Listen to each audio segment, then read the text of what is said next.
Okay, this is how we finished the last lesson on the flowcharting using Flowall. We can see this is using the crossing control mimic, and I haven't left the flowchart on. We would expect you to have had a go at doing that yourself. Just follow the lesson and copy it directly, okay? And if you've managed to do that, perfect. We can save that one and we can move on. We'll close that mimic down and we go to this icon here that looks like a lighthouse, and we open the choose mimics and we're going for the next one, which is bridge lights.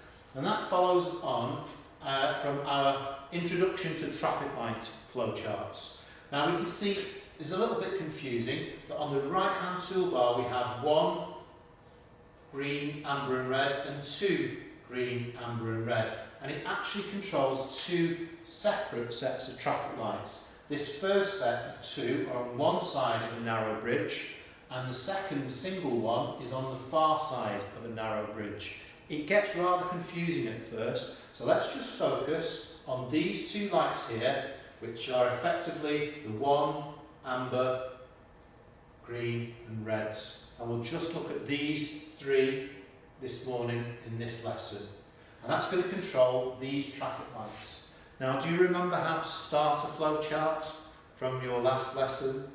We can only use that one symbol, and we must put the start symbol in. Now, knowing what we know, we need to begin with a set of circumstances or a set that the traffic lights begin with. Now, Mrs. B is bringing on the output, and she has now many more outputs that she can control. So she's going to choose which one do you think might be the best one to start with? I'm going to put the red on. Red on. Now we must, because it has no intelligence itself, artificially intelligent, we need to tell it absolutely everything. So if we're going to say the red light will be on, we must turn the other lights off. Now we can't see the result of that until we run the flowchart, but we have effectively started our flowchart at the same point we did with that previous lesson. So we need to have a delay with red lights, and if we go any longer than 3 seconds, we will grow old whilst watching this flowchart. It's not realistic, 3 seconds, but it's about enough time just to see if it's working or not. So a delay of 3 is a recommendation, and then the next in the flowchart would be, and Mrs. Booth is going to give you an example, red and amber, perfect, okay, and again, experience tells me that the delay time for this would be best at 1 second. Now at this point, Mrs. Booth has started this flowchart, and it's a really good point to stop, and it stops being us showing you and you having some exploring time.